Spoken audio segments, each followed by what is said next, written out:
그래서 오늘 순서는 주셨던 아름다움이란 무엇인가 관련한 문헌을 한번 살짝 번역을 해놨거든요. 뭐 번역기 조금 돌리고 좀 봤는데 좀 이상한 번역도 있을 수 있고요. 이거를 같이 한번 읽어보고 애들이 이제 요약이라는 걸 하는데 원래 어떻게 요약을 했어야 되는지 제가 좀 보여드리고 왜 그런지, 그 다음에 오피니언팅은 또 뭔지, 이 자료를 가지고 오피니언을 쓴다는 거, 이걸 한번 쭉 애들이 하는 방향에 따라서 한번 따라가 보듯이 얘기를 하고, 지금 제가 이제 포인트라고 되어 있는 자료에 자, 그 X라고 하는 자료에 지금 말씀드리는 거예요. 그래서 예시문헌 구조 내용 분석을 좀 하고, 그다음에 오피니언 라이팅이 제일 기초인데요. 이 의견 진술을 하는 글쓰기가 어떤 구조를 가지고 있고 왜 이런 글쓰기 연습을 시키고 있는지 설명을 드리고, 그다음에 학생들이 실제로 여기 어떻게 답변을 했고 어떻게 피드백을 받았고 왜 그런 체크를 받게 됐는지 좀 설명을 해보고요. 그 다음에 이제 마지막으로 원래 오늘 그래서 전반적으로 하려고 했던 얘기를 통틀어서 좀 해보겠습니다. 한국식 글쓰기는 뭐고 서구식 글쓰기는 뭔지. 첫 번째로 제가 이제 ABCD, EFG 비워놨는데 예시문헌 구조 및 내용을 좀 한번 분석을 해보겠습니다. 그래서 자료를 한번 보시면 분석 대상 문헌이 있죠. 학생들이 이제 요약을 했는데 이게 무슨 내용일까 혹시 읽어보셨어요? 첫 번째 보면 아름다움의 추구는 수세기에 걸쳐 대륙을 넘어서 이루어져 왔다. 뭐 이집트 얘기하고 중앙 아메리카 얘기하고 프랑스 얘기를 하고 시대별로도 조금씩 이제 다르고 왜 했는지에 대한 설명이 조금 나오죠. 이런 이제 첫 번째 A 단락을 이제 요약을 한다고 하면 어떻게 이제 여러분들은 이제 아이들은 이제 얘기를 할까? 그다음에 이제 뒤에 이제 B까지도 이제 A, B가 거의 하나로 묶일 수 있고요. 그래서 제가 보기에 이제 A, B는 뭐가 포인트일까요? 사실 C부터는 아름다움이 무언가에 대해서 얘기를 할 거고 사실 이게 메인인데 여기서는 아름다움을 추구하는 것, 그 다음에 왜 아름다움을 그렇게 투자를 하는지에 대해서 얘기를 하거든요. 그러니까 아름다움 그 자체가 무엇인지 이게 사실 뒤에 설명을 드릴 건데 서구식 사고에서는 굉장히 구별되는 얘기거든요. 그래서 아름다움을 가지고 뭘 하거나 아름다움이 어떤 기능을 하거나 내가 아름다우면 이거랑 근데 아름다움은 뭐지? 라고 하는 게 저기 영문 원문을 보면 아름다움이 정확히 무엇인가 요 얘기를 할 때 is가 이탈릭체 표기가 되어 있어요. 그게 이제 아름다움 자체의 본질이나 그러니까 아름다움의 정의를 내리라는 건데 애들이 뒤에 가면 보시면 알겠지만 아름다움의 기능과 정의를 좀 구별을 못하는 게 있는데 요게 물론 서구 애들도 조금 그런 현상이 없지는 않겠지만 특히나 이제 동아시아 쪽에서 와디즈라는 그 표현을 그다음에 그게 이제 질문하게 definition이라는 말 이걸 사실 정확히 모르고 있는 것 같아요. 근데 여기서부터 서양 애들이 읽을 때랑 우리가 읽을 때가 아예 의미 차이가 벌어져 버리는 것도 있고요. 뭐 그런데 어쨌든 뭐 논증만의 문제가 아니라 사실 what이라는 말을 이제 받아들이는 태도 자체가 좀 달라서 여기서는 what is는 아니에요. 아름다움이 뭔지 얘기를 하고 있는 게 아니라 왜 그러니까 아름다움은 뭔지 정해져 있다면 그걸 왜 그렇게 추구했을까에 대한 얘기예요. 그리고 하나의 또 포인트는 수세기에 걸쳐서 대륙을 불문하고 이루어져 왔다. 요 얘기가 이제 포인트거든요. 근데 같은 사례를 가지고 아이들이 이제 사례를 가지고 뭐 글을 써라 이렇게 하면 자, 왜 사시나 이런 것들이 뭐 상징이었냐라고 할 때 이게 그러니까 여기 보면 중앙 아메리카에서는 이런 게 아름다운 거였고 프랑스에서는 이런 게 아름다운 거였으니까 이거를 뒤에 가면 내용이 나오죠. 주관적이고 문화마다 다르다. 이 사례를 여기에서 쓰면 사실은 다르게 잘 써서 풀어서 그 사례를 갖고 오면 모르겠지만 일단 맥락에는 지금 그 얘기를 하는 게 아니거든요. 이 단락은 하고 싶은 얘기가 문화마다 다르다는 얘기를 하고 있지 않죠. 오피니언 라이팅 이따 보시면 알겠지만 오피니언 문장의 기본 단락의 구조는 자기 주장 쓰고 그 주장을 옹호하는 근거 쓰고 다시 그 주장을 재반복해 주는 거거든요. 근데 지금 이 사례들이 서로 다르다라는 얘기하려고 첫 오피니언 문장에 전혀 없죠. 첫 오피니언 문장에는 오히려 모든 세대에 걸쳐서 어떤 대륙이든 다 있었다 그 말 하려고 나온 예시잖아요. 그러니까 근데 그거를 굉장히 한국 사람들 글을 보면 갈팡질팡 해버려요. 오피니언 문장에 충실하지 못하고 이 사례를 왜 썼는지를 완전히 까먹어 버려요. 그러고서 나중에 자, 이 얘기를 한 이유 뭐냐 그랬더니 프랑스랑 아메리카랑 달라서 서로 다른 문화권에서는 다른 걸 아름답다고 생각했다는 걸 보여주려고 했던 사례로 착각해요. 그게 아니라 사실 이 단락에서 하고 싶었던 첫 번째 오피니언 단락에서 정확히 말하고 있죠. 어느 대륙에서나 아름다움을 추구했다는 말을 하려고 이것저것 다 얘기해 준 거지, 이 사례가 서로 다른 문화가 나타났다는 걸 보여주려고 쓴 예시가 아니거든요. 근데 그런 것들을 다 놓치는 이유가 문장 구조가 애초에 의도적으로 오피니언, 사례, 리즌 놓쳐서 그렇게 읽고, 근데 그거를 중심을 갖고 읽으면 오히려 쉽거든요, 읽는 게. 근데 한국 사람들은 그냥 정보만 계속 수집하지 뭐가 오피니언이었는지를 자꾸 이렇게 놓치고, 그 다음에 뒤에 좀 말씀드리겠지만 그 오피니언 문장에 너무 많은 정보를 자꾸 실는 경향이 있어요. 뒤에 이제 학생 사례 보면은 한 문장인데, 그러니까 좀 이것도 조금 많다면 많지만 적어도 이 문장의 핵심은 어디든 다 이루어졌다, 그거 한마디거든요. 그러니까 이 사례는 오로지 어디든 다 이루어졌다라는 얘기하려고 쓴 거지 딴 거 없는 거예요. 물론 이걸 가지고 이 사례를 본인한 증거로 삼아서 다 달랐지 않느냐 한국 사람들은 그런 거 가지고 쓰고 싶어요. 나는 새로운 걸 포착했고 새로운 글을 써야 되니까. 그게 중요한 게 아니라 한 단락에서 어떤 일관성을 가지고 그 문장에 맞는 리즌을 하는 거 되게 단순하거든요, 사실 그 아이디어 자체는. 그거를 이제 너무 이제 화려하게 느끼고 하니까 정보 파악하는데 굉장히 좀 산만해지는 경향이 있다. B는 뭐예요?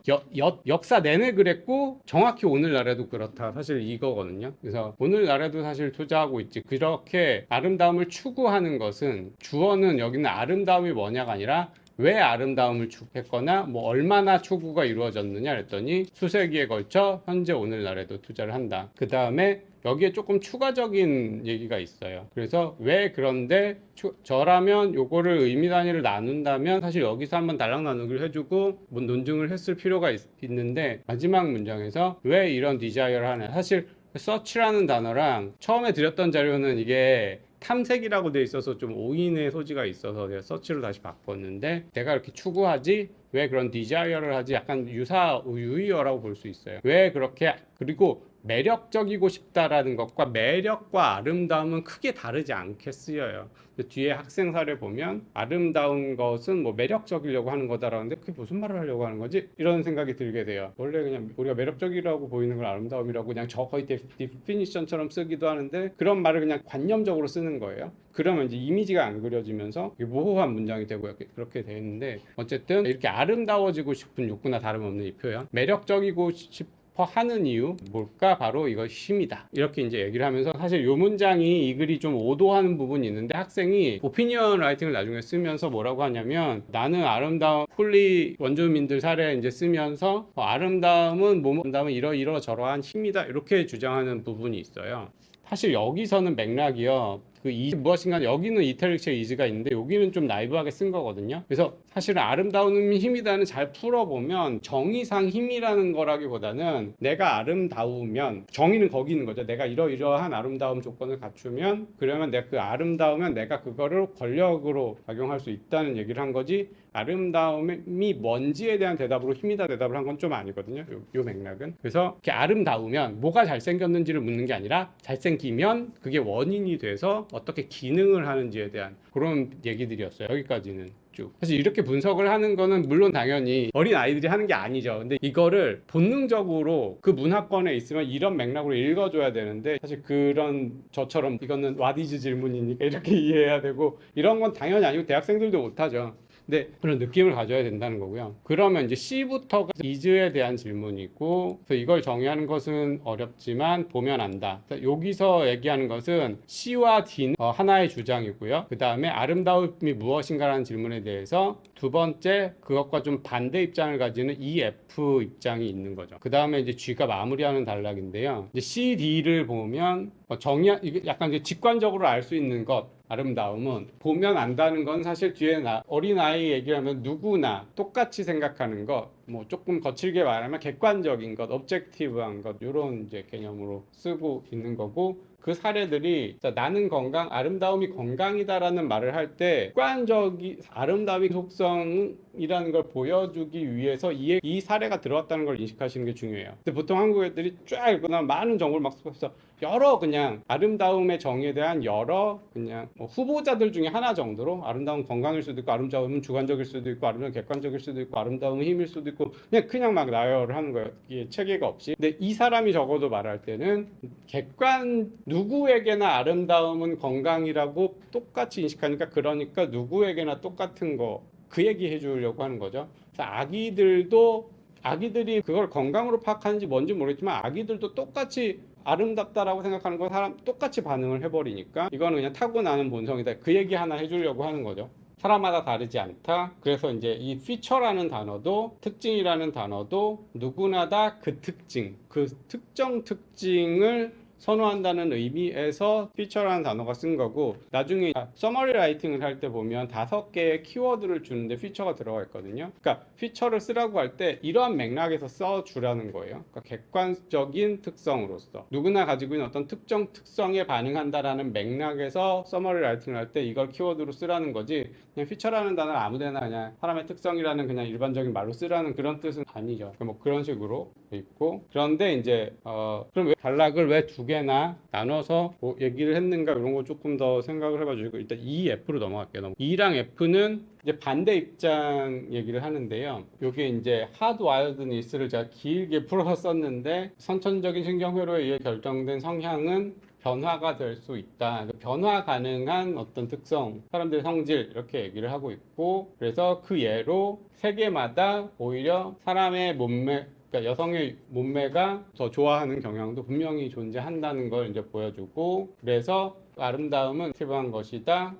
그리고 세계마다 다양하다. 그래서 액티브한 것이다. 세계마다 다양하다. 이게 거의 유의어로 쓰였어요. 저는 이게 약간 불만스러운데 이 글 전반적으로 액티브라는 용어를 저는 좀 잘못 쓰고 있다라고 좀 생각을 하는데 어쨌든 사람들마다 또는 문화마다 다르다. 예, 이런 식으로 얘기를 하고요. 그 다음에 모든 문화에서 헤어스타일은 명확한 메시지를 전달한다. 이거는 그러니까 같은 아름다움의 다른 표현이라면 이것 같은 표현이 다른 메시지를 전달하는 뭐 그런 식의 약간 구별을 좀 준 것 같아요. 그래서 이제 2종류로 이제 나누고 있고 오히려 이제 반대 성별과 연결이 해서 똑같은 이게 길고 이런 헤어스타일이 어떤 문화에서는 여성의 아름다움을 상징하지만 어떤 데서는 남성의 아름다움을 상징할 수도 있고 의미도 좀 다르고 그런 얘기를 하는데요.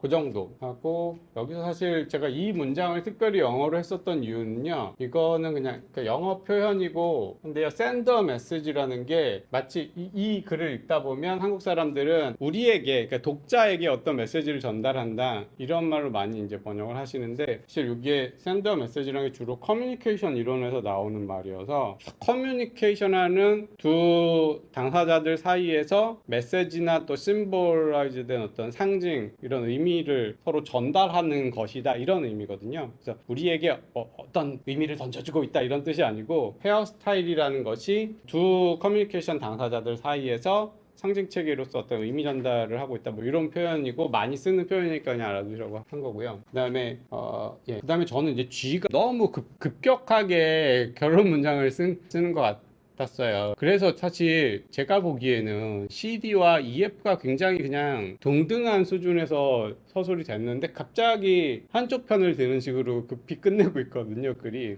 어쨌든 아름다움은 우리 삶에서 역할을 한다. 뭐가 정의하기는 어렵지만 그리고 보편적인 것 같지만 사실은 일률적인 건 없다. 약간 이쪽으로 치우쳐 버리죠. 뒤에 있는 쪽. 그래서 지켜보는 자의 눈에 있다. 그래서 뒤에 있는 EF 입장을 지지하고 있는데요.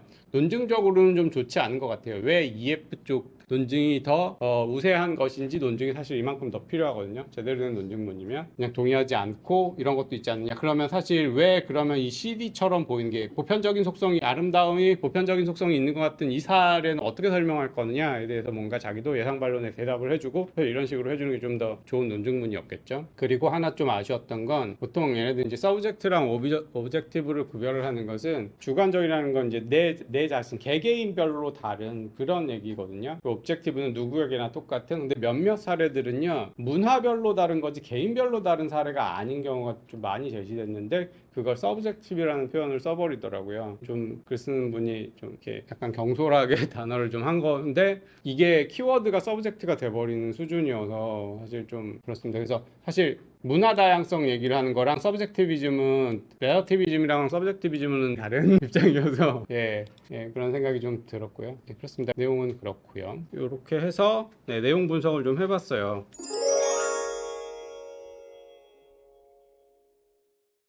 그 다음에 학생들 글로 들어가기 전에 그럼 도대체 의견 진수령 글쓰기가 뭔지 포인트를 한번 좀 보겠습니다. 왜 우리가 아이들에게 의견 진수령 글쓰기를 연습을 시킬까요? 라고 했을 때 일단 의견 진수령 글쓰기의 기본 구조를 말씀드려볼게요. 여기는 아직 라이팅 진입하지 않으신 부모님들도 계시잖아요. 그래서 보면 아시겠지만 계속 이걸 강조해요. 지금 문제 분석 다 해보시면 알겠지만 첫 문장으로 오피니언 스테이트먼트를 해라. 그 다음에 리진 하는데 거기에 이그젠플을 뭐 들거나 팩트를 쓰거나 디테일을 써라. 그 다음에 concluding statement를 써라. 이 concluding statement는 opinion statement의 restatement여야 되되 같은 단어 쓰지 마라. 그래서 그러니까 서구식 글쓰기의 핵심이 사실 이 opinion statement를 얼마나 클리어하게 쓰고 이걸 정확하게 논증하고 있냐 이거 하나예요 다. 그 다음에 제가 말씀드렸지만 글쓰기의 좋은 글쓰기의 주요 두 개의 평가 기준은 하나는 논증이 좋은가, 하나는 표현력이 좋은가 라고 하는데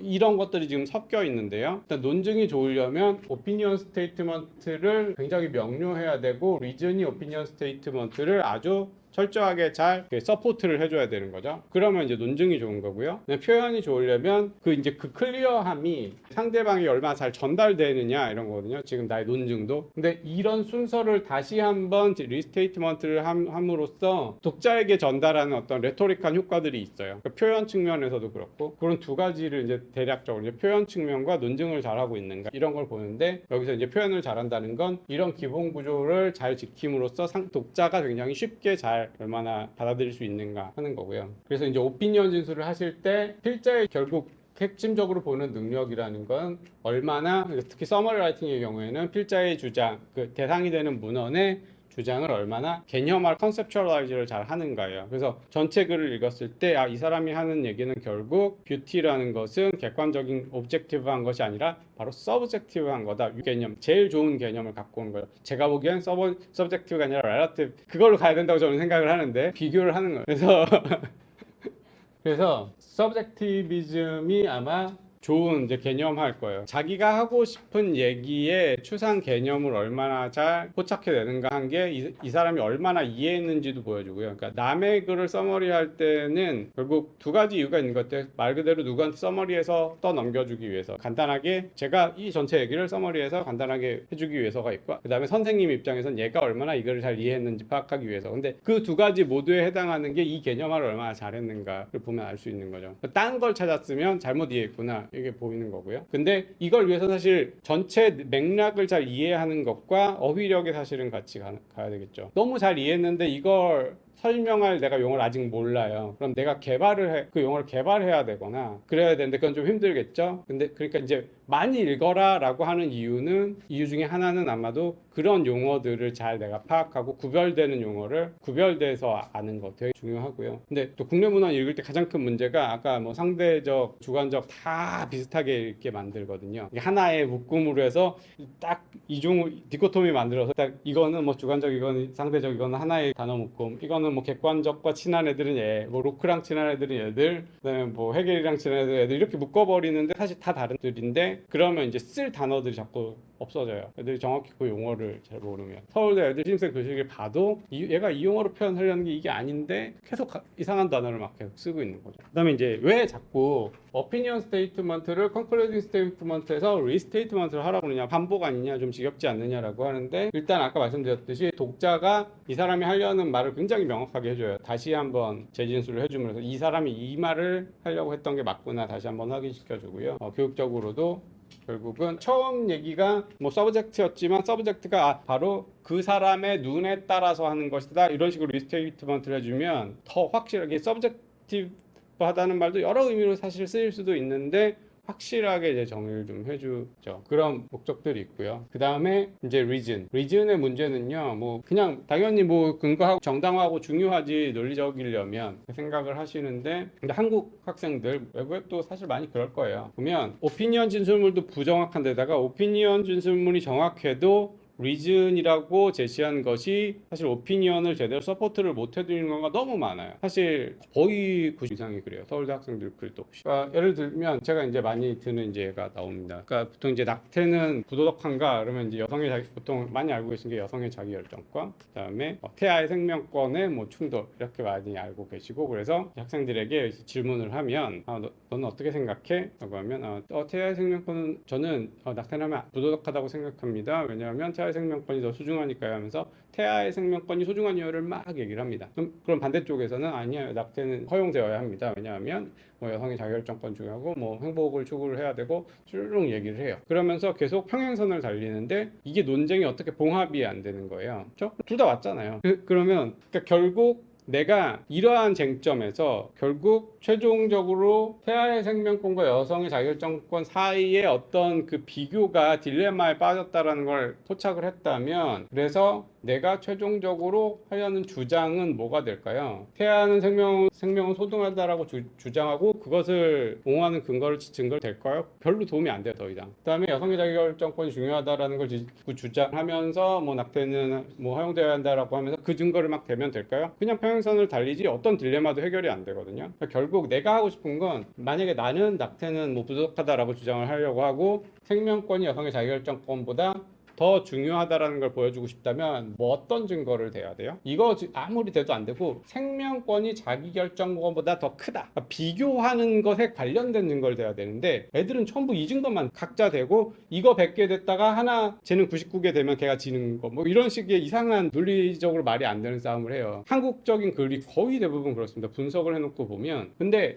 결정적인 증거는 얘가 얘보다 더 중요하다 이런 식의 증거가 될 거예요. 본인이 문제를 이렇게 가져갔으면. 그러니까 생명권이 이렇게 중요하지만 일단은 이게 더 크다, 뭐 이거에 관련된 증거를 보여줘야 되는데 그게 잘 연결이 안 되고 그냥 관련돼 있는 것처럼 보이는 증거만 막 갖다 대는데 정확히 내 오피니언 스테이트먼트에 맞는 그 증거가 아닌 거예요. 근데 이게 좀 심각해요, 진짜. 서울대 애들 글에 한 100개를 보면 두세 개도 안 두세 개 맞을까 말까요. 이거 하나 발견하면 저는 무조건 100점 주거든요. 이게 되는 애들을 보면. 네. 뒤에 보면 이제 이거 그렇게 나쁘진 않았는데 다양한 문화권의 여성의 사진을 찍는 것이 중요하다 이렇게 주장을 하는데, 뒤에 근거는 괜찮았는데 처음에 첫째, 여성은 일상생활에서 중요한 역할을 하기 때문이다 이렇게 했는데, 일상생활에서 중요한 역할을 하는 거 다 아는데 왜 사진을 찍어야 돼? 사실 이게 궁금한 건데, 여성이 이렇게 중요하다는 얘기만 잔뜩 하고 있는 거예요. 왜 근데 사진을 찍어야 되냐고. 그런 근거가 안 보여요. 뭐 가상의 문화 이런 게 좀 필요한 거죠. 문화권의 여성을 촬영하면 그때 개별 문화를 이해하는 게 도움이 되고, 그 다음에 여러 사회의 문화를 이해를 해야 된다, 그거에 관련한 근거를 또 돼야 되고, 그래야만 전반적으로 이제 근거들이 조직이 되겠죠. 그 다음에 뒤에 보면 대표적인 학생의 사례가 아름다움은 매력적으로 보이게 하는 힘이다 이렇게 오피니언을 주장을 하고 있는데, 그러면서 드는 근거 중에 대표적인 근거, 남성들은 위협적으로 보이기 위해 사자처럼 큰 가발을 착용한다. 사실 이거는 일단 여기에서 뭔가 아름다움이라는 게 안 들어와요. 위협적으로 보일 뿐이죠. 이게 왜 매력적으로 보이게 하는 힘인지가 연결이 안 되는데 머릿속에 사실 생각이 되게 많아요. 사실 이거를 위협적으로 보이지만 사람들은 사자를 보면 너무 멋지다고 생각하고 아름답다고 생각하는, 사실 그걸 설명을 해줘야 되거든요. 그런 게 있으면 그렇고, 그다음에 사실 약간 이중적인 주장을 하고 있는데, 아름다움은 매력적으로 보이게 하는 거랑 이 학생은 위협적으로 하는 거를 막 두 개를 다 얘기를 하고 있어요. 그러니까 우리가 보통 말하는 아름답다, 너무 예뻐, 이거랑 여기서 또 힘은 뒤에 사례를 보면 강하고 위협하는 얘기 동시에 들어가면서, 사실 정확히 아름다움이 위협적이고 강함을 보여준다는 것인지 아름다움이 이성을 끄는 어떤 매력이라는 것인지 이게 조금 이제 부정확하게 서술되면서 근거들이 좀 왔다 갔다 하는 경향을 보거든요. 그래서 사실 오피니언 주장이 굉장히 선명해야 돼요. 그리고 한국 애들 특징이 너무 많은 얘기를 하려고 해요, 한 오피니언 주장이. 그래서 이제 사례를 제가 조금 다 얘기를 했는데요.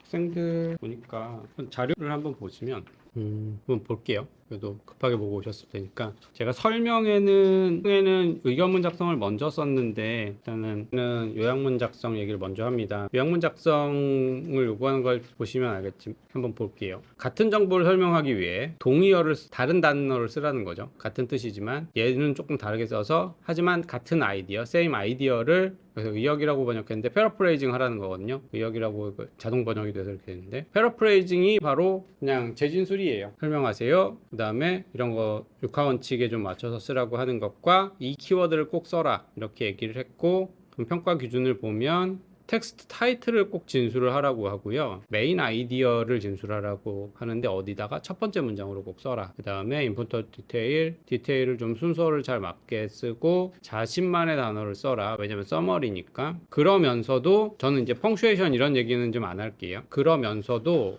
자기 단어를 쓰라고 하면서도 없는 얘기는 하지 마라. 사실 이게 이제 딜레마인데, 예. 학생 작성 사례, 학생이 이게 쓴 거를 제가 번역한 거를 제가 블랙 포인트를 찍은 건데요. 이렇게 요약을 했어요. 이 텍스트는 아름다움은 무엇인가에 관한 것입니다. 영어 문장을 보면 This text is about what is beauty 이렇게 얘기를 했습니다. 디테일도 좀 얘기를 하면서 넘어갈게요. 좀 두서없지만 이게 원래 이 따옴표가 없었어요. 그래서 선생님이 따옴표를 여기 집어넣어야 된다라고 했고, 지적사항에 제목을 안 썼다는 지적이 있는데 이거는 좀 자동으로 답을 한 게 아닌가 싶어요. 그러니까 제목을 언급 안 했다기보다 따옴표를 안 쳤다 이 정도인데 제목을 언급되지 않았다라고 지적을 받았는데 정확히 이유는 모르겠어요. 첫 번째 문장에 반드시 제목을 넣어라 라고 하는 건 사실 요약문에 저는 필수 요소는 아니라고 생각해요. 그냥 다만 이걸 요약문 연습을 하면서 내가 대상 문헌을 요약하고 있다는 걸 스스로 확인하고, 또는 다른 사람들에게 이제 정보를 주기 위한 거, 그러니까 약간 포장 같은 거죠. 그런 거. 요약문 자체는 사실 그 사람이 마치 쓴 것처럼 짧게 쓰면 되는 거거든요. 스스로 진술하듯이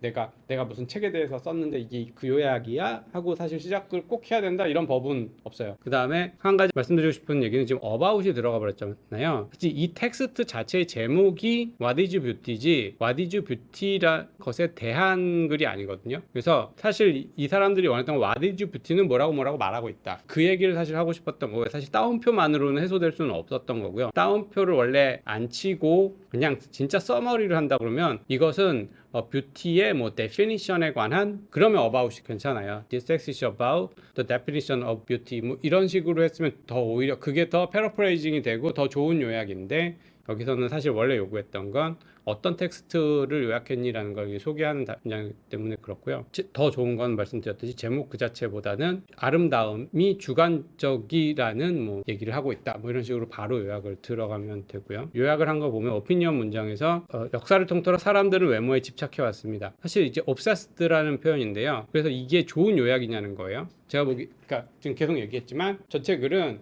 아름다움이란 서브젝티브한 거고 문화마다 좀 다르다, 이게 사실 핵심 주장이었기 때문에 사람들이 외모에 집착했다라는 건 좋은 요약은 아닌 거죠, 사실은. 근데 이제 잘했다라고 이제 다 해준데 이게 뭐 초등학교 저학년 애들이니까 당연히 이 정도면 잘한 거죠. 근데 이제 이상적인 걸 말씀드리는 거예요. 원래 얘네들이 물어보려고 했던 게 뭐냐라고 하면 그게 아니라 이제 전체 글 요약이니까 서브젝티브했다 그러면 서브젝티브함을 보여주는 보여주는데, 사실 오브젝티브하다라고 한 사람도 있지만 뒤에 가면 뭐 서브젝티브하다고 보는 게 더 많은 그 증거들을 쭈르륵 이제 얘기를 해주고 정확히 그 얘기를 하고, 그래서 이 오피니언 문장과 사실 그 다음에 마지막 컨클루딩 스테이트먼트 문장이 사실 같아야 돼요, 의미가. 그러니까 여기서 어떻게 보면 일관적일 수 있어요. 집착했다라는 거, 모든 사람이 원했다는 게 obsessed 됐다는 거, 누구나 원했다는 걸 같은 의미로 쓰기만 했다면 그 툴은 잘 지킨 거예요. 근데 이제 한국 분들은 너무 이제 리스테이트먼트인데 달라야 된다는 걸 너무 강조하면서 완전히 다른 얘기를 해버리시는 경우가 많이 있고, 또는 아름다움은 무엇인가에 관한 것입니다 해놓고 오피니언 스테이트먼트 진술 안 하고 그냥 결론 가서 갑자기 얘기하시는 경우도 많이 있어요. 그런 것들 있고요. 그래서 지금 보면 그러니까 요약의 문제가 아름다움은 무엇인지에 관한 것인데, 주로 첫 번째 두 단락에 나왔던 아름다움에 대한 욕구 얘기를 조금 사람들이 많이 아름다움을 추구해 왔다 요 얘기에 좀 머물러 있긴 해요. 그래서 보면 뭐 제목이 정립되지 않았다, 그 다음에 결론 문장은 반드시 주요 아이디어를 다시 설명해야 된다, 이런 것들, 이런 걸 요구하고 있습니다. 그 다음에 그래서 여기서 이그젠플을 준 게 하나 있더라고요. 보니까 이제 이 학생이 키워드를 다 소화를 못했어요. 보면 주관적인이랑 성별이라는 단어는 썼는데 두 개인가 세 개를 누락했거든요, 제 기억에.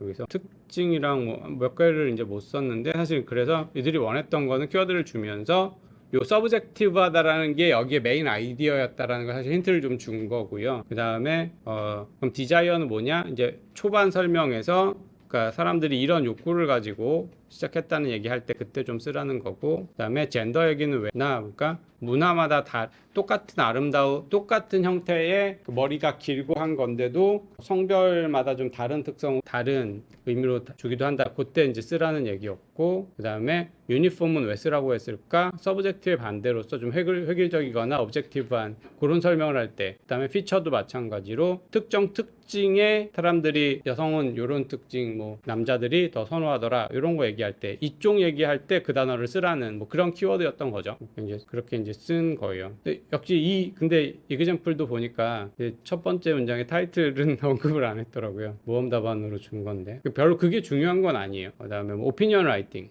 좀 넘어가 보겠습니다. 이제 오피니언 경우는 문제가 좀 달랐던 게 파푸아뉴기니 남성들에게 있어서 아름다움은 무엇인가요? 이렇게 질문을 했어요. 그래서 사실 여기 what is 질문이었거든요. 그래서 그런데 좀 답변이 약간 왔다 갔다 해서 그 아름다움의 뭐 기능이나 영향 그런 얘기들과 좀 왔다 갔다 하는 이제 답변이 나오긴 했는데요. 학생 사례에서 보면 이게 질문이었고요. 그다음에 의견, 요거는 8문장에서 10문장 쓰기 과제는 조금 저학년이었던 것 같고, 다른 자료 주신 거에 보니까 조금 10에서 12문장 쓰기가 있었고, 주제는 조금 달랐는데 거기에는 다음과 같은 기준을 좀 구체적으로 제시하더라고요. 이게 사실 아마 평가 기준이기도 합니다. 그래서 첫 번째 진술에 의견 진술이 있어야 한다. 아까 말씀드렸죠. 그 순서 오피, 그다음에 그다음에 마지막에 다시 컨클루딩 하는데 다시 오피니언을 재진술. 그래서 첫 번째 의견 진술을 꼭 해라. 이때 명확하고 강력해야 된다. 무슨 말인지 모르겠고 모호하면 안 된다. 보면 이제 스트롱 해야 된다는 얘기가 있는데,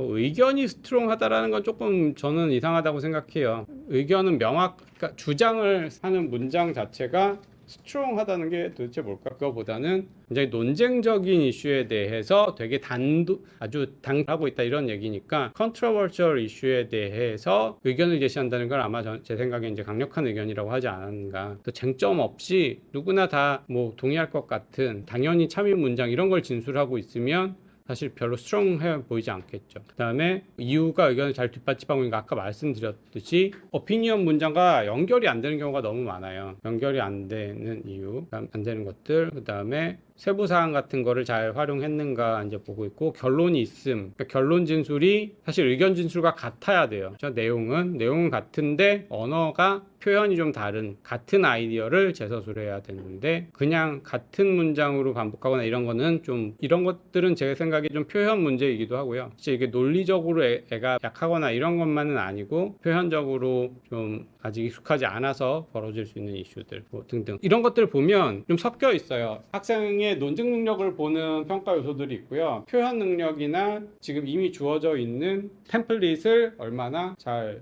숙달했는가, 이걸 보는 것들이 이제 좀 섞여 있습니다. 이런 기준들을 가지고 하는데요. 오피니언 사례를 보면 문장이요, 뭐라고 하고 있냐면, 제가 이거는 영어를 조금 남겼던 게 이제 표현을 혹시 보시라고 했었던 건데, 그냥 바로 한글로 들어가겠습니다. 아름다움은 파푸아뉴기니 사람들을 다른 사람들에게 매력적으로 보이게 하는 힘입니다. 그러면서 강하다는 것을 보여주기 위해 얼굴을 칠하고 있고, 자, 이거 강하다는 사례들이죠. 독이 있는 동물은 화려하게 하면 되게 강하다 쓰고, 다 사자처럼 보이게 하고 위협적으로 보이고, 같은 사례들인데, 그러니까 이것이 과연 아름다움이 강함이라는 것에 대한 근거인가, 그런 얘기. 그다음에 이제 마지막으로 매력적으로 이거는 또 제가 보기엔 약간 내용이 바뀌어요. 그러니까 여기선 강해 보이려고 하는 게 아니라 매력적으로 보인다고 하는 거니까 오히려 일관성을 좀 해칠 수도 있어요. 잘못하면 처음에는 분명히 강해 보이려고 하는 거라고 장식하는 거라 했는데, 이제는 매력을 끌려고, 어트랙티브하게 보이려고 하는 거다 그랬고, 다시 원래대로 돌아가거든요. 근데 강해 보인다는 여러 사례들 사이에 매력적으로 보인다는 게 하나 이제 살짝 끼어 들어가 있는 이런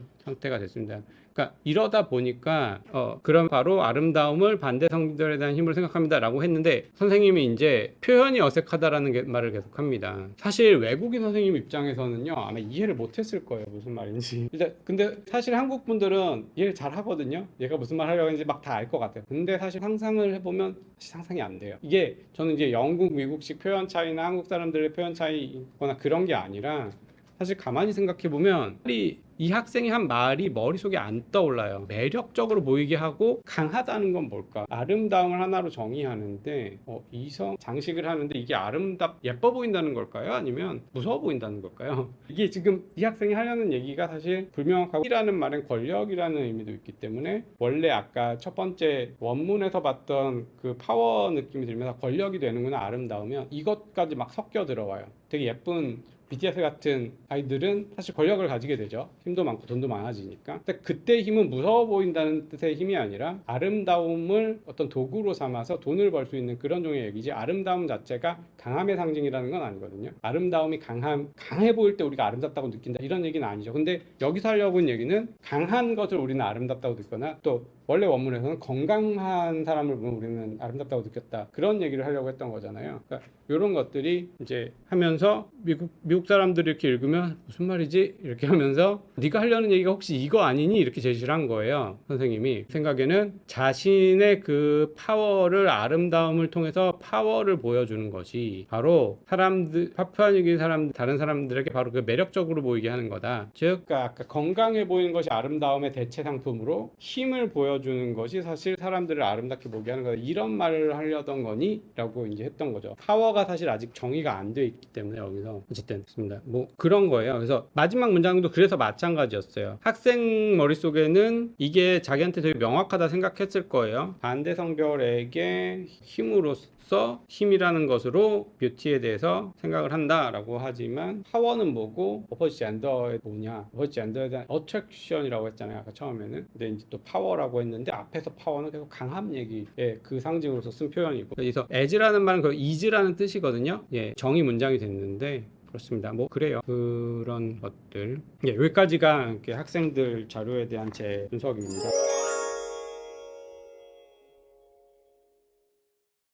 그래서 이제 네 번째 꼭지로 넘어가서 이제 학생들이 이렇게 쓰고 있고요. 사실 오늘 하려던 얘기는 이제 네 번째 꼭지에 대해서, 한국 학생들이요 글을 쓸 때 이런 거 없어요. 오피니언 이런 거 안 배우죠. 그게 아니라 주로 논술학원 같은 거 하면 좀 다양한 근거 들어라, 좀 창의적인 얘기해, 예상반론 좀 고려해, 이게 거의 툴인 것 같아요. 그러면 논술학원 같은 데서 얘기하는 다양성은 근거 여러 개 들어, 이런 거예요. 근거를 좀 여러 개 드는데 어떻게 드냐면 서로 중복되지 않고 겹치지 않게 들어. 왜냐면 비슷한 얘기 계속하면 너 공부한 게 너무 없다는 거 이제 드러나, 이런 식이에요. 그러면 창의적으로 쓰라니까 애들이 남이 안 쓴 거 쓰려고, 만약에 집에서 검색만 할 수 있다면 정말 특이한 거 찾으려고 막 난리를 쳐요. 왜냐면 남들이 낙태에서 쓴 거 뭐 맨날 똑같잖아요. 아까 말씀드렸듯 딱 그 구도에서 별로 달라질 게 없어요. 뭐 태아는 사람이다 뭐 이러면서, 뭐 태아가 사람인 증거 막 하고, 여성의 자기결정권 중요하다라는 얘기하면서 뭐 여성의 뭐 이런 거 쭉 얘기를 하는데, 거기서 창의성이고 내가 튀어야 되니까 특이한 걸 자꾸 찾으려고 그러고 기이한 아이디어를 갖고 오려고 합니다. 그 다음에 예상반론을 고려하라고 하는데요. 예상반론 고려하라는 이유가 잘못되어 있어요. 거의 제가 예상반론으로 구글에서 검색을 딱 하면 한 신문기사가 한 서너 개 쭈르륵 뜨거든요. 거기서 나오는 예상반론 고려하라는 이유의 대부분은 네가 많이 알고 있다는 걸 과시하라라는 식의 조언이에요. 네가 반론을 고려하지 않으면 네가 그렇게 속 좁은 애가 되는 거고, 예상반론까지 고려하면 남의 생각까지 고려해서 되게 폭넓게 했다는 거, 그런 식인데, 지금 앞에 했던 글쓰기에 그렇게 하라는 얘기는 하나도 없잖아요. 어쨌든 애들이 이런 얘기를 많이 받으니까 글 쓰는 게 다 똑같아요. 서론본론 결론식 글쓰기를 딱 보면 서론에 뭐 막 되게 자극적인 얘기로 이제 레토릭하게 시작을 해요. 왜냐면 눈에 띄어야 되니까, 창의적이어야 되고. 근데 그래봤자 천편일률적이에요. 몇 년 전부터 뭐 위헌법률심사위에서 낙태죄가 이미 뭐 헌법불합치 판결을 받았음에도 불구하고 여태 새로운 입법은 뭐 아직 뭐 하고 있다, 뭐 이런 식으로 이제 시작을 하죠. 근데 그 얘기가 본인의 논의하고 아무 상관이 없어요. 그러니까 자기 쟁점으로 빨리 못 들어가고 뭐 그런 식으로 이제 시작을 쭉 한 다음에 본론에서 첫 번째 근거는 나는 이렇게 뭐 그런데 낙태는 뭐 이래야 된다라고 주장을 해놓고, 첫 번째 철학적 근거, 두 번째 사회학적 근거, 세 번째 뭐 법률적 근거, 뭐 아니면 헌법에 뭐라고 써 있다, 이런 식으로 각각의 이제 근거를 들고, 그것도 중복되지 않으려고 노력을 많이 하고, 결론, 자 이렇게 세 가지 근거를 다 봐도 다 내 주장을 옹호하고 있지, 이거 봐라 내 주장이 옳아, 이런 식의 논리적 구조를 취하고 있어요. 근데 이게 이제 논증이 됐느냐라고 봤을 때는, 저는 아까 말씀드렸지만 태아의 생명권이 중요하다는 증거 한 3개쯤 들고 그러니까 낙태는 그러다라고 주장하는 사람과 태아의 여성의 자기결정권이 중요하다는 이유 한 세 가지쯤 서로 중복되지 않게 들고, 그러니까 낙태는 허용되어야 한다라고 하는 게 서로 어떤 문제도 서로 해결하지 못하고, 그다음에 세계를 나열했다는 게 정말 논리적인 근거냐, 무슨 연역, 귀납 어떤 논리학을 봐도 많이 나열한다고 좋은 논증이 된다는 그런 논리는 없거든요. 그러니까 이게 그냥 원래 근거가 없는 거예요. 이런 식으로 생각하는 게. 예상, 다양성, 창의성 이런 것들은 아까 말씀드렸듯이 어디서 드러나야 되면 이제 팩트나 디테일 같은 거를 하기 위해서 그런 데서 이제 조금 할 수 있고요. 이제 창의적이라는 것은 뭐 특이한 근거나 레토릭에서 드러나는 게 아니라 크게 이제 두 가지 정도인데, 하나는 남들이 엄청나게 뭔가 쟁점이 되고 있는데 사실 쟁점을 두 결론이 대립하는데 어디서부터 사람이 갈라지는지 못 찾는 경우가 많아요. 그 쟁점을 잘 찾는 아이들이 있어요. 바로 이게 쟁점이다 해서 이 쟁점인데 이 쟁점에 대해서 나는 이게 답이다라고 오피니언 클리어하고 명료하게 하면 그거 보면 너무 당연해 보여요. 근데 걔가 찾았기 때문이거든요. 마치 뉴턴이 이거 도대체 이게 물건이 왜 떨어져 할 때 질량과 질량이 서로 비례해서 잡아당겨야 때 너무 명쾌한데 한번 하고 나면 그냥 당연해 보이는 것처럼, 그런 진술문이 사실은 얼마나 쟁점을 잘 찾았고 클리어한가에 따라서 오히려 창의적인 게 하나 있고, 그다음에 그런 누구나 다 결론으로 가고 싶어 하는데 논증을 잘 못 찾는 경우가 많아요. 그때 새로운, 정말 누구나 봐도 저 논증은 못 당해내겠어 하는 새로운 논증을 발견해내면 논증이 창의적이라고 하는 것이지, 구글에서 막 새로운 사례, 듣도 보도 못한 얘기들 막 이런 거 들어오는 것은 실제 글이 원하는 창의성이 아니고, 예상반론 역시 논증의 일부로서 고려되어야 되는 것이지, 나의 논증이 이런 논증인데 이런 논증에 약점이 있음을 누군가가 잡아내고 그때 그것을 이제 다시 반박함으로써 내 약점 없어, 사실 이거 하려고 예상반론을 다루는 건데, 대개는 내가 전혀 검토하지 않았던 어떤 것을 한번 슬쩍 검토해주는 그런 식으로 이제 사용하는 경우가 굉장히 학생들이 많아요. 그래서 어쨌든 이제 결론적으로 말씀드리면, 학생들이 지향해야 될 게 이제 화려한 글, 도입부 화려하게 쓰려고 하는 거, 유창한 문장 쓰려고 하는 거, 이런 거보다는 아까 말씀드렸듯이 자기가 표현하려고 하는 것에 대한 가장 정확한 용어를 찾아내는 게 되게 중요하고요. 근데 문제가 뭐냐면, 제가 오늘 발표하면서 말씀드렸던 게, 영어글 쓰기가 좋은 이유가 그냥 다시 영어 공부를 더 잘하기 위해서도 있지만, 제가 이제 공부를 오래 하다 보니까 한국어 문헌으로 이제 사실 뭔가 얻기가 좀 힘들어졌어요. 일단 지금 최근에 중요하게 등장하는 많은 글들도 거의 영어로 써요. 그러니까 새로운 용어 개발을 안 해요. 다른 나라 언어로. 그냥 영어를 그냥 이런 식으로 쓰고 있고, 사용하던 용어도 그때 너무 모호하게 썼는데 더 정확하게 써야겠다 해서 다듬는 건 다 영어에서 이렇게만 쓰기, 서브젝티브는 이런 의미로만 쓰기로 하자, 이런 게 가장 잘 되고 있는 게 지금 영어거든요. 혼자 독주를 하고 있어서 정확한 용어를 우리나라 말로 표현하는데 굉장히 한계가 있고, 맨날 오해, 나는 이 단어 이렇게 써, 너무 합의해야 될 게 많아지고 있는데, 그에 비해서 잘 쓰는 이제 영어된 문헌들이 굉장히 정확한 용어로 그런 개념들을 설명하는 경향이 있습니다. 표현하기도 그거는 이 단어 쓰면 돼 라고 쉽게 말할 수 있는 게 사실 영어 단어들이에요. 그렇고요. 그래서 이제 학생들이 단어의 용어를 좀 정확히 알고 사용하는 게 중요하고 그렇습니다. 좋은 글이 되려면 사실 논증과 표현이 중요하고요.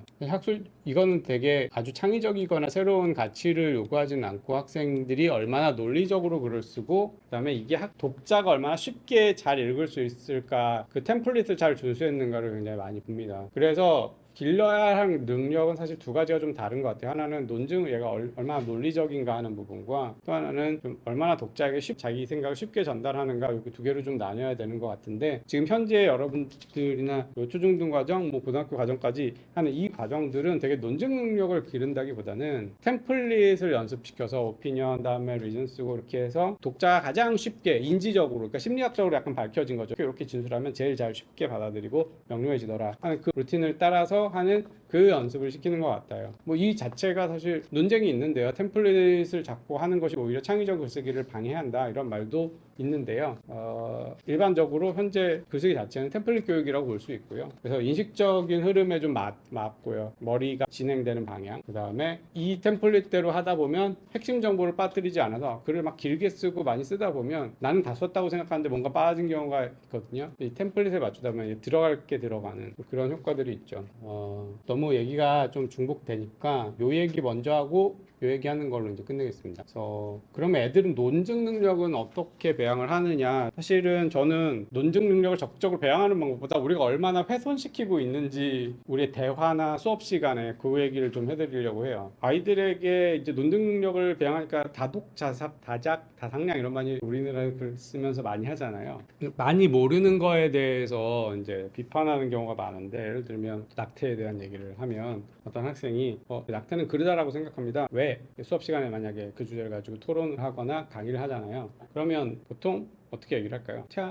이제 연역 구조가 좀 들어가 있는데요. 그래서 연역 추론이 굉장히 중요한데, 그래서 연역 추론을 가지고 글쓰기 나중에 서론 변론 구조도 가져가야 되는데요. 어떻게 생각을 하냐면, 태아를 죽이는 건 뭐 끔찍하잖아요. 뭐 별 얘기를 하다가 태아는 사람이잖아요. 사람을 죽이면 안 되잖아요. 그렇게 얘기를 합니다. 그러면 대부분의 학교나 수업에서 다른 주제를 하는 모든 수업에서 심지어 전공 수업에서조차 어떻게 답을 하죠? 이런 토론 디베이트가 되면 한국식 교육에서는 그래? 여성의 자기결정권에 대해서 어떻게 생각해? 그거는 이렇게 많이 반응을 하거든요. 너는 왜 이것만 생각하고 이거는 생각 안 하니? 아까 예상반론 같은 거 우리나라식 설명도 보면은 너 왜 이것만 생각해? 예상반론인데 여성의 자기결정권을 고려 안 했니? 이게 예상반론이라고 착각을 해요.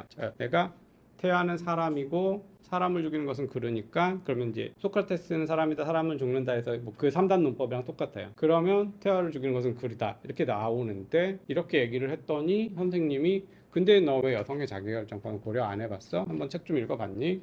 그러니까 애는 공부 안 해왔네? 이렇게 되는 거예요. 안 찾아봤네? 내 논증의 문제가 뭐 근데 중요한 건 뭐냐면 그 학생의 논증에 문제가 있어야 돼요. 그럴 때 얘가 꺾이는 거거든요. 그러면서 내 논증에 문제가 있네. 내가 잘못 생각하는 걸 알아야 되는데 공부를 안 해봤네 내가. 계속 그러니까 애들이 리서치에 대한 부담만 느끼고 나는 글을 못 쓰고 글쓰기는 이런 거 저런 거 다 많이 공부한 애들만 글을 쓸 수 있다라고 착각을 하거든요. 이게 제일 큰 문제예요. 근데 소크라테스식 문답법 많이 들어보셨잖아요. 뭐 우리 수업 시간에도 우리 비판적 사고를 늘리려면 소크라테스 문답법 같은 걸 써서 수업 시간에 아이들이 많이 깨닫게 해줘야지. 선생님들이 많이 생각하는 게 뭐냐면 교과서 지식 암기시키지 말고 수업 시간에 많이 애들 얘기하고 자유롭게 떠들게 하는 거 그 이상도 이하도 아닌 그 인트로덕션을 갖고 계세요. 근데 정확히 사실 문답법 중에서 핵심적인 거는 엘렌쿠스거든요. 엘렌쿠스는 뭐냐면 그런 주장하는 상대방을 무지에 빠뜨려라 뭐 이런 얘기를 하는데 그러니까 모순이 되게 만들어줘야 돼요. 근데 얘가 지금 모순이 됐어요. 그러니까 여성의 자기결정권을 고려를 안 했다는 게 자기 주장에 문제를 만들었어요? 아니거든요. 그냥 이걸 공부를 안 했다는 게 왜 나에게 문제가 되는지 전혀 이해할 수 없어요. 근데 사실 뭐 리트 보고 로스쿨 가서 면접 시험을 봐도 선생님들이 똑같아요. 교수님들조차 그렇게 질문을 해요. 넌 왜 이건 생각 안 해봤니? 이러니까 애들이 그걸 싹 다 준비해 갑니다. 이러면 애들이 부담만 느끼고 계속 그럼 뭘 해야 되느냐? 모순이 되려면 뭐가 얘 주장에 모순을 일으키려면 뭘 질문했어야 될까요? 얘가 그렇게 얘기를 했으면 태아는 사람인데 사람을 죽이면 안 되잖아요. 첫 번째, 태아가 사람이니? 이렇게 물어봤어야 되는 거예요. 정말 사람일까? 그러니까 여성의 자기결정권을 주장하는 사람들이라 하더라도 상대방을 비판하려면요, 네 주장이 틀렸다라고 할 때는 내 얘기는 지우고 네 말이 뭐가 틀렸는지를 얘기해 줘야 되거든요. 태아가 이 사람은 왜 이렇게 여성 자기결정권 쪽으로 할까요? 태아가 별로 사람이라고 생각 안 해서 그럴 수도 있어요. 충분히 사람이 아니잖아. 진짜 사람이면 사실 하면 안 된다는 생각 많이 하시잖아요. 근데 아직 덜 발달됐고 뭔가 좀 사람이기는 그러니까 그래도 이제 익스큐즈가 되는 거죠. 그러니까 태아가 정말 사람일까? 이건 되게 좋은 질문이 될 수 있어요. 두 번째로 하나는 뭐였냐면 사람을 죽이는 것은 정말 그럴까? 정당방위도 있잖아요. 정당방위 상황에서 사람을 죽이는 게 그러지 않기도 한데 혹시 이런 건 정당방위나 뭐 그런 거랑 비슷하게 볼 수도 있지 않을까? 이렇게 되면 또 다른 얘기가 되는 거죠. 그래서 사실 제일 낙태 논변의 가장 보편적인 논변 그 세트가 있거든요. 그게 뭐냐면 무고한 사람을 죽이는 것은 그르다.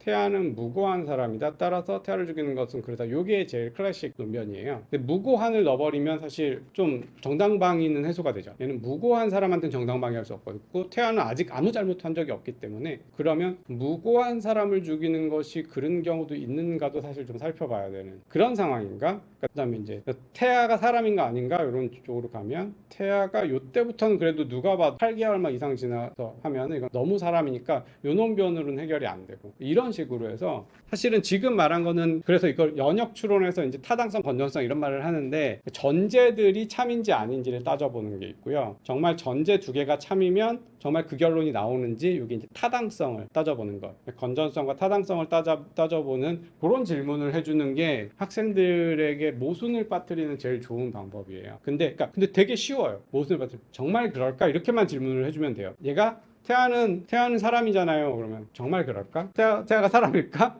그냥 물어보면 돼요. 무고한 사람을 죽이는 거 그러잖아요. 정말 사람 죽이는 게 그럴까? 너무 무책임하니까 생각해봐. 정당방위 상황 있잖아. 이렇게 하나 더 들어주면 되는 거죠. 정당방위 상황에서 사람 죽여도 되잖아. 그런 것들. 근데 솔직히 이거는 그래서 강간에 의한 임신 이런 얘기를 할 때 이건 정당방위 상황 아니냐? 그러면 이제 또 이제 디테일하게 들어가지. 아니, 그거는 강간범이 나를 공격한 거지 태아가 나를 공격한 게 아니지 않느냐. 뭐 이런 식으로 하면 정당방위 상황과 다르다. 뭐 이런 얘기를 하기 시작을 하죠. 그래서 애들의 논증 능력을 파괴하는 가장 큰 주범이 이거 공부해봤니? 이거 검토 안 해봤니? 그러니까 여성의 자기결정권 얘기는 언제 나올 수 있는가? 항상 사람을 죽이는 것이 그러지는 않다나 이런 얘기를 할 때 다른 더 대단한 가치가 있는 이런 경우에 가치 비교를 했을 때는 사실 그 생명이 절대적 가치는 아니고 물러설 수 있는 가치라는 걸 논증할 때 그때 여성의 자기결정권에 그 가치에 대한 비교하는 논증을 쓰는 쪽으로 이제 발전하면서 갈 수는 있죠. 어쨌든 얘를 비판해 줄 때는 이 주장을 하는 애들 비판할 때 네 주장의 논증의 문제를 밝혀내 줘야 돼. 왜냐하면 연역군주는 굉장히 사실 탄탄하거든요. 두 개가 참이면 결론이 참일 수밖에 없는 그런 구조를 갖고 있고 대부분 논증은 연역 구조예요. 세부 사례에 대해서 항상 그 전제되는 원칙 같은 걸 갖고 계시잖아요. 내가 왜 이 아이를 죽이면 안 된다고 생각할까? 왜냐면 아이는 죽이면 안 되니까, 사람을 죽이면 안 되니까. 이게 다 연역 논증을 하고 계신 거거든요. 아이들도 본능적으로 하고 있고 그런 것들. 그래서 결국 이 엘레쿠스 방법이라는 거는요. 소크라테스 문답법의 핵심은 여기 막 자유롭게 떠들라는 게 아니라 상대방을 모순에 빠뜨려줘야만 해요. 안 그러면 내가 무지하다는 걸 깨닫지 못해요. 내 논증에 뭐가 잘못인지를 깨닫지 못하는데 그게 그런 방식이어야 되고요. 그래서 이 얘기를 한 거고 그 다음에 뭐 여러분 지금 하고 계신 그런 걸 아이들이 하면 그럼 논증 능력이 길러질까? 저는 의문스럽고 사실 일반 수업에서 주자탕구 수업에서 이루어져야 되는 거고요. 글쓰기 패턴 학습으로 되는 게 아니라 평소 수업이 아까 말씀하셨듯이 이건 공부해봤니? 이런 식으로 이루어지고 있기 때문에 이게 계속 애들 망치거든요. 뭐 질문을 하면 뭐 이거 공부해봐. 이 개념은 아니? 뭐 이거 몰라서 그래. 뭐 이러니까 네 문제가 뭔지는 하나도 체크를 못 해줘요. 선생님들이 되게 그런 게 있고요. 그 다음에 도구적으로는 뭐 논리나 이런 얘기를 이제 고등학교쯤 가면 해주긴 해야 될 거예요. 언제 모순이 되고 이 두 주장은 두 개가 동시에 참일 수가 없는 뭐 그런 주장도 있고 뭐 이런 얘기들 하는 게 이제 논리학이거든요. 그 다음에 연역 추론뿐만 아니라 뭐 귀납 추론 많이 들어보셨죠. 뭐 그다음에 유비 추론 이런 게 사용하고 이런 건 이제 고급 과정에서 하게 될 겁니다. 그래서 국내에 들어와 있는 대부분의 글쓰기 책을 보면요 스타일 책이에요. 문체책. 그래서 전혀 도움이 안 될 거라고 생각해요. 정말 솔직 담백한 오피니언 제시하지 못하고 있고 거기에 연결된 리즈닝을 못하는데 거기에다가 스타일까지 나만의 개성 있는 문체. 저는 이게 문제가 아니라 진짜 오피니언 문장에 너무 많은 정보를 담지 않고 담백하게 하나의 주장을 하고 그 주장을 증명하는 단락 만드는 거 그거 하셔야지. 이게 지금 스타일 고민할 때가 아니다 한국 분들은 생각이 들고요. 그다음에 뭐 오늘은 여러분들 아직 긴 글은 안 쓰니까 얘기는 하지 않고 그러면 책을 뭘 읽으면 좋겠는가 그냥 많이 읽어라 막 하는데 사실 문제가 많아요. 번역도 잘못된 게 너무 많고 개설서들도 포인트를 잘못 잡는 경우가 너무 많고요. 제일 큰 문제가 유튜브 강의를 봐도 한국 교수님들이 심지어 얘기를 해도 리지 오피니언으로 분석을 안 해주세요. 이것저것 정보를 막 나열하세요. 존 스튜어트 밀의 자유론에 대해 설명하는 강의 보세요. 대부분 뭐 설명하냐면 두 가지. 표현의 자유를 되게 강조했다. 그 다음에 한 프린시플이라고 해서 국가는 서로 해를 끼치지 않는 한 간섭해서는 안 된다가 바로 미리 주장한 자유주의다. 이게 미래 자유론의 핵심이다. 이 정보를 주기가 바쁜데 뭘 안 해주냐면 미리 왜 그 주장을 했는지 논증 분석을 안 해줘요. 어떤 오피니언이었고 어떤 전제들로부터 그 컨클루션이 나왔는지 분석을 안 해주거든요. 근데 그걸 해야 돼요. 그리고 그 리즌이 되는 문장들. 사실 오피니언 문장은요. 존 스튜어트 밀이 아니어도 똑같은 주장을 다 해요. 국가가 덜 간섭해야 된다는 주장 다 하고요. 표현의 자유가 주장한다는 주장 다른 버전으로 다 합니다. 근데 미리 그렇게 입증하고 다른 주장을 깬 그 힘이 뭔지 그게 중요한데 그거를 정리를 너무 안 해주세요. 근데 미국식 교육의 대부분은 써머리거든요. 논증 써머리. 서머리. 리즌과 오피니언과 리즌과의 관계를 서머리하는 게 핵심이에요. 그래서 인용을 할 때도요. 한국 사람들은 KCI 논문을 봐도 전부 다 오피니언을 인용을 해요. 근데 지금 보면 뭐 합니까? 여기서 보면은 사이트 할 때 뭐 사이트하라고 하냐면 에비던스를 사이트하라고 하죠. 그 대상 문헌에 오피니언 인용하라는 건 없어요. 오피니언은 다 공유할 수 있어요. 같은 오피니언인데 논증이 다른 거잖아요. 그 논증이나 근거들을 자꾸 인용을 해야 돼요. 그 사람만의 논증. 그게 안 되고 있고 애들이 리딩을 할 때 그걸 찾아야 돼요. 이 사람이 한 프린시플을 논증하고 표현의 자유를 주장하는데 그 근거랑 로직이 뭔지 그 서머리를 하면 정말 굉장히 고급 과정으로 넘어가는 겁니다. 그게 안 되면 써먹을 그러니까 인용할 글도 없어지고요. 아무리 읽어도 다 그 말이 그 말 갖고 자꾸 디코토미 가지고 4등분해서 나누고 있어요. 얘는 뭐 착한 애, 분해, 서브젝트, 오브젝트 다 이렇게 돼요. 그런 의미에서 자주 등장하는 이제 것들이 뭐 이런 것들인데 대학 가기 전에 서양 애들 생각에 이제 어떤 입장 하려면 공리주의 아셔야 되고 공리주의의 이제 반대 입장으로서의 뭐 칸트 자체는 너무 힘드니까 그다음에 아예 윤리학은 뭐 참거짓 없는 거다 상대주의 그다음에 우리가 왜 소유권 가지고 있는지 이게 이 물건이 왜 내 건지와 관련한 얘기 엄청 나오는데 로크적인 입장이랑 공리주의적인 입장 뭐 이런 거 좀 나오니까 그런 건 로크의 뭐 통치론 미래 이런 거 보실 때 원문 자체로 읽으면 좋은 것들은 다 읽을 필요도 없고 유명한 부분을 뭐 로크의 통치론 일부나 미래 자유론 이 정도고요. 칸트, 벤담 이런 거만 읽는다고 아무리 들고 있어봤자 사실 전문가들도 읽기 되게 힘들거든요. 써만 좀 믿을 만한 개설서가 읽어서 대신 이제 중요한 건 계속 말씀드리지만 논증이지 주장이 아니에요. 그리고 주장은 아주 클리어하게 이해를 하고 있어야 되고요. 공리주의라는 주장을 정확하게 정의하는 국내 교수님들이 제 생각에 20명이 안 될 거예요. 그 정도로 이렇게 깨져 있고요. 그래서 마지막으로 이 얘기를 드리고 싶어요. 영미 애들은요 정말 명제의 진심입니다. 언어의 진심이 글쓰기의 진심이에요. 이게 뭐냐면 한국 사람들이랑 얼마나 생각이 다르냐면 철학이 뭐냐에 대해서부터 조금 다르고 안다 뭘 알았다 이런 말이 다른데 우린 보통 철학을 한다라고 뭐 한다고 생각하냐면 뭐 동양 철학은 전보냐 이런 얘기부터 시작해서 뭔가 진리를 깨닫는다라고 생각을 하는데 그때 깨달음의 개념이 보통 어떻게 정의되냐면 언어를 넘어서는 것 이렇게 많이 이해를 하고 철학하는 사람들은 그런 거 하는 사람이라고 많이 이제 본능적으로 이해를 하는 것 같아요. 근데 정확히 이제 서양에서 하는 얘기는 언어 아는 게 철학 아주 좁은 의미에서 물론 그걸 넘어서려고 얘기를 하지만 기본적으로는 굉장히 언어의 집착이 심해요. 그래서 뭘 안다라고 했을 때 우리처럼 깨달았다 이런 의미가 아니라 어떤 명제적인 주장 스테이트먼트라는 말 계속 나오잖아요. 그 스테이트먼트로 진술한 그 문장의 의미를 이해했다. 이게 사실은 knowledge 개념이에요. 그거를 얘기를 하지 말라고 해서 좀 위험한데 문장 하나만 소개해 드릴게요. 내가 뭘 안다라고 하는 얘기를 하잖아요. 내가 오늘 뭐 눈이 오는 것은 안다. 요게 이제 보통 이제 스테이트먼트 할까? 스테이트먼트라고도 할 수도 있었고 센텐스라고 할 수도 있고 그다음에 여기 이제 프로포지션이라고 하는데 그러니까 철학 뭘 안다는 게 뭐냐면 이 말을 분해를 하면 나는 믿어요. 이 빌리프가 뭐 종교적 믿음이 아니에요. 그게 그냥 참이라고 생각하는 거예요. 이 문장이 참 오늘 비가 오고 있다라고 난 믿어요. 그런 거예요. 근데 오늘 비가 오고 있다라는 문장으로 만들고 그걸 믿어요. 아주 말하면 근데 믿는데 어떻게 믿냐면 그게 아는 걸까요? 라고 했더니 아니 그냥 믿는 게 아니라 정당화를 시켜서 justify를 해서 정당화를 해야 돼. 그러니까 아까 reason에서 서포트하는 구조예요. reason에서 서포트하는 구조로 믿을 때 안다 이렇게 얘기를 하고 근데 그 믿음이 실제로 참이어야 돼요. 그러니까 진리라는 개념도 우리가 생각하는 거랑 되게 다른데 우리는 트루스 하면 아마 깨달음을 얻어서 뭐 진리에 가는데 사실 진리를 표현할 수 없는 것처럼 얘기를 하잖아요.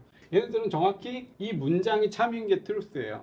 웰타스라고 하는 것도 기본적으로 그렇게 써요. 그래서 기본적으로 사유라는 거는요 언어가 없으면 못한다고 생각해요. 근데 우리는 언어를 넘어서야 깨닫는다라고 생각하잖아요. 그런 게 아니에요. 모든 게 글로 사유는 반드시 언어로 표상으로 설명이 돼야 되고 그러려면 명제화가 돼야 된다 이렇게 얘기를 합니다. 이 문장 이게 참이라는 걸 나는 안다 이런 게 참이라는 거 이 문장을 구성하는 걸 굉장히 중시하고요. 그래서 뭐 알미랑 그래서 knowledge라고 했을 때 얘네들이 하는 말은 내가 뭔가를 안다라는 것은 바로 어떤 것을 참인 사실을 정당화까지 해서 내가 믿고 있는 상태를 말을 해요. 내가 알고 있는 상태를. 나중에 IB 과정 같은 거 하시면 TOK라는 게 있어요. 혹시 아시는 분들 있는지 모르겠지만 Theory of Knowledge라는 게 약간 Extended Essay랑 같이 심화 과정에 이제 등장을 하는데 여기 보면 각 학문의 학문 내용들이 막 고등학생 버전으로 막 등장을 합니다. 제가 오늘 갖고 오긴 했는데 IB 교재인데 여기 웬만한 학문 분야의 주요 쟁점들이 막 다 들어가 있어요. 결국은 이런 지식도 무조건 언어로 표현해야만 증명을 할 수 있다고 생각하고 정당화도 하고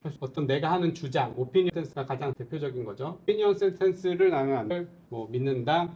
그냥 믿으면 안 되니까 정당해서 믿으면 알게 된다. 이런 것인데 프로포지션 개념은 안 할게요. 그래서 요 용어들 계속 등장하시는데 알아두시면 좋아요. 오피니언, 나의 보통 의견이라고 하는데 결국 주장문에서 이제 나의 클레임이죠. 주장하는 것. 리즌은 이유, 그 주장의 이유가 되는 것. 센텐스, 스테이트먼트는 뭐냐? 센텐스는 그대로 이 한글로 돼 있는 또는 문장을 말해요. 스테이트먼트는 내가 그것을 나의 말로 인정하면서 발화하는 걸 말하고요. 프로포지션이 뭐냐? 그러면 센텐스랑 어떻게 다르냐라고 하면 우리는 참거짓일 수 있는 진술문이라고 얘기를 하는데 예를 들면 눈이 온다.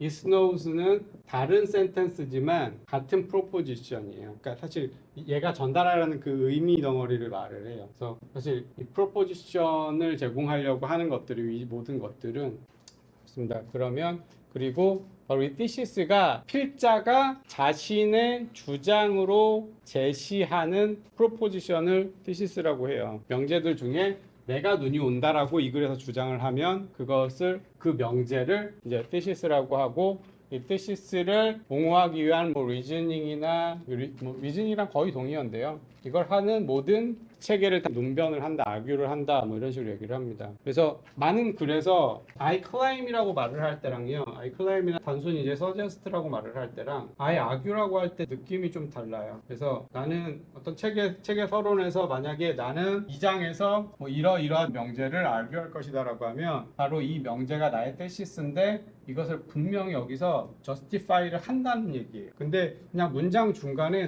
나는 이렇게 주장하는데 나는 뭐 이렇게 제안하는데 라고 했을 때는 반드시 논변이 필요는 없어요. 근데 내가 argue할 거다, I will argue, will을 써도 좋고 안 써도 좋은데 이렇게 하면 반드시 여기서는 분명히 argument나 reasoning이 있을 거라는 얘기고 기대하고 들어가는 그런 표현들입니다.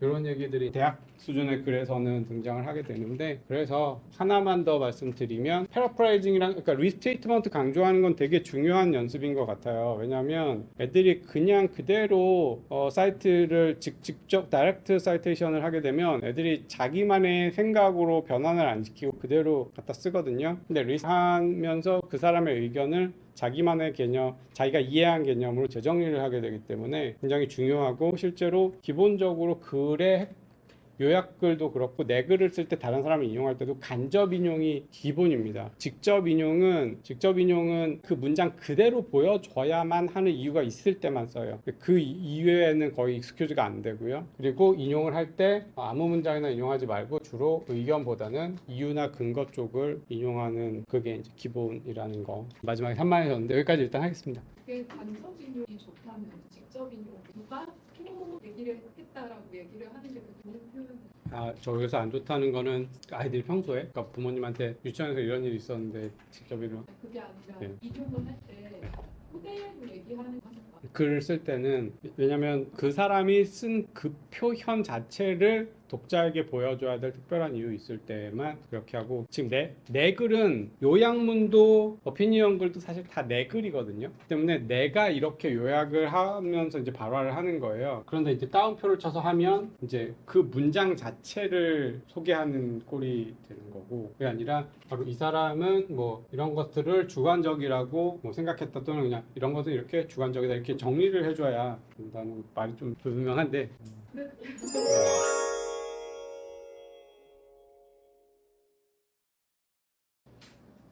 질문하시라는 게 아니었어요?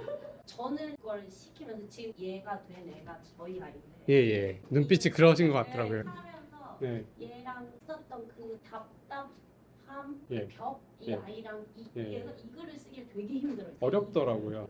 그래서 써머리를 할 때 못하겠다고 굉장히 어렵던데요. 같이 했었어요. 그러니까 이 아이의 생각은 살리되 그걸 이제 쓰게끔 저는 과제를 3일 내에 제출. 예. 3일 내에 제출을 해야 되니까 쓰게끔 이제 유도를 예. 계속 해야 네네. 되는데 그 과정에서 내가 답답했던 게 이런 거였구나는 지금 보면서 예. 전체는 아니지만 어느 정도는 이제 네네. 이해가 가는데 그럼 내가 집에 가서 뭘 해줘야 되나? 네 그게 지금 막 이렇게 예. 깜깜하게 써거든요. 너무 이상적인 뭔가를 봐버렸기 때문에 네. 약간 그런 느낌이니까 순간 그게 지금 몇 학년인 거죠? 4학년이 그러니까 저는 이게 학생한테 굉장히 어려운 글이라고 생각을 하거든요. 다른 것보다 대상 텍스트가 어려웠다는 말씀 아니세요? 맞아요. 아이가 아예 관심 자체도 없었던 거고 네네. 배경 지식 자체도 없었던 거고 그러니까 아름다움에 대해서 생각해보지 않은 아이인 네. 거죠. 여태까지 네네네. 살아오면서 아름다움이라는 걸 가르치면서 지금 이 텍스트를 이제 이해를 시켜야 되는데 네네. 사실 수업 시간에 어떤 얘기를 듣고 왔는지 저도 모르고 수업을 안 보기 때문에 네네. 그것도 뭐 그냥 저는 되게 제한적인 정보 내에서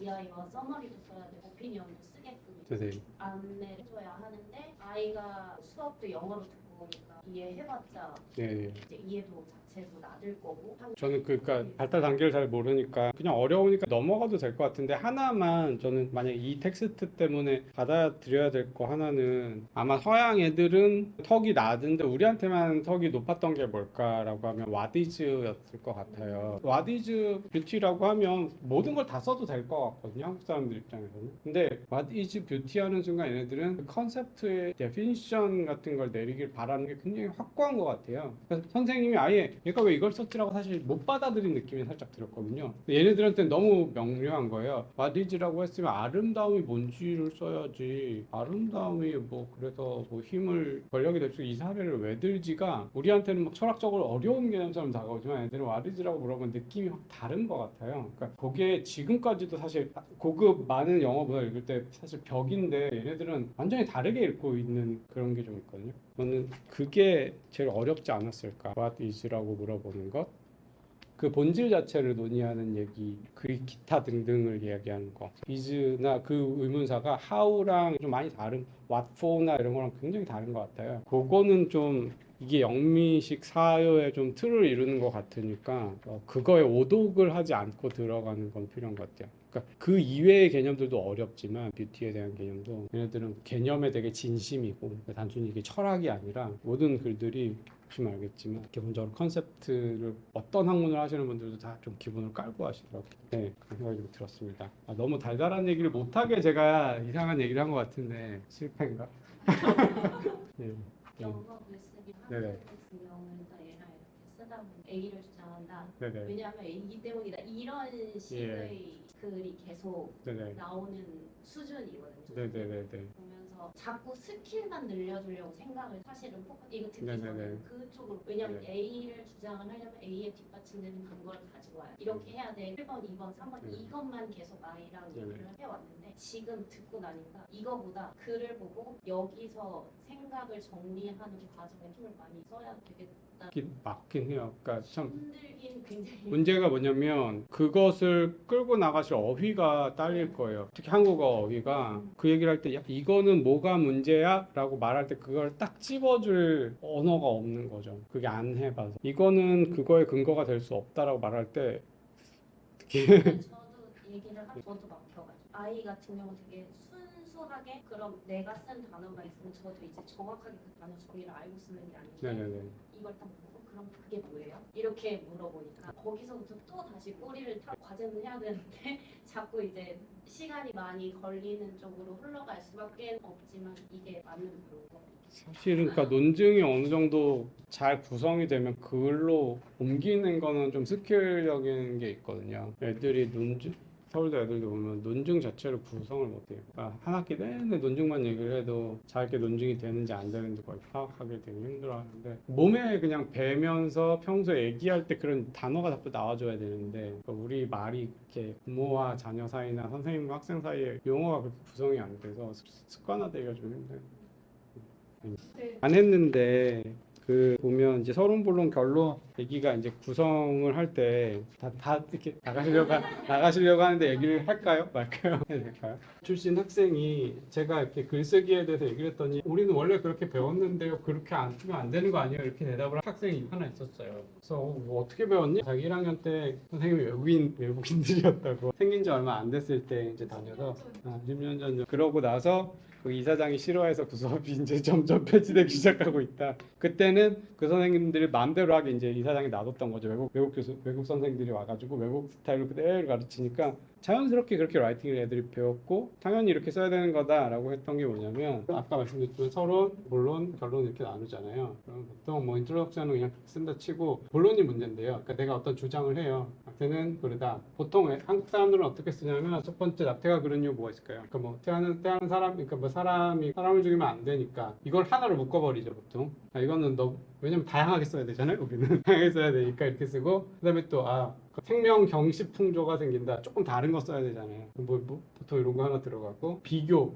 이 나라는 저러고 있고 저 나라는 저러고 있다. 아무튼 요런 다양한 전략을 학원에서 가르쳐주는 모양이에요. 그리고 그럼 채우기 쉽잖아요. 어느 나라는 이러고 저러고 있다가 따라 결론 낙태는 그러다. 이렇게 많이 하고 예상말론 써야지. 그런데 뭐 자 이런 나라에서 이렇게 하고 있는 사실 이렇게 해석할 수도 있지 않느냐 뭐라거나 아니 그 사례는 사실 다른 거랑 뭐 잘못 비교한 사례라고 할 수 있는데 아니다. 재반박 또 뭐 여성의 자기결정권 어떻게 할 거냐 뭐 이런 거 이제 예상벌랑 갖고 그러면 강간에 대한 음식은 빼고 뭐 이런 식으로 해가지고 타협하고 이렇게 쓴다 뭐 이런 식이에요. 이게 글이라고 생각을 하고 여기 이 구조 어떻게든 끌어맞춰서 KCI 논문도 거의 이렇게 쓰거든요. 근데 사실은 낙태는 그러다라고 해놓고 사실 여기 논증 서론에서 해야 될 일이 뭐냐면 자기의 논증 구조를 소개를 해야 돼요. 논증의 구조가 있어야 돼요. 그럼 낙태는 그러다라고 했을 때 나는 태아는 사람이라고 생각하고 무고한 사람이라고 생각하고 근데 무고한 사람을 죽이는 것은 그르기 때문에 바로 그러한 논증에서 그래서 태아를 죽이는 것은 그르다라고 주장할 거야. 그러면 사실 원래 구조는 첫 번째 단락이 그러니까 이렇게 되면 뭐예요? 다 오피니언이 되는 거예요. 각각의 프로포지션이. 그러니까 오피니언 단위로 글을 쓸 수 있게 돼요. 이렇게 되면. 그리고 이게 참이고 이게 참이면 결론이 참이게 돼요. 왜냐하면 이게 뭐예요? 연역 논증이거든요. 두 주장이 참이면 결론이 참일 수밖에 없는 논증이 돼요. 그래서 단락이라는 게 개별적으로 노는 게 아니라 각각이 참이면 결론이 참일 수밖에 없는 그런 구조를 떼어줘야 돼서 자연스럽게 사실은 뭐 여기에 무슨 기교를 써가지고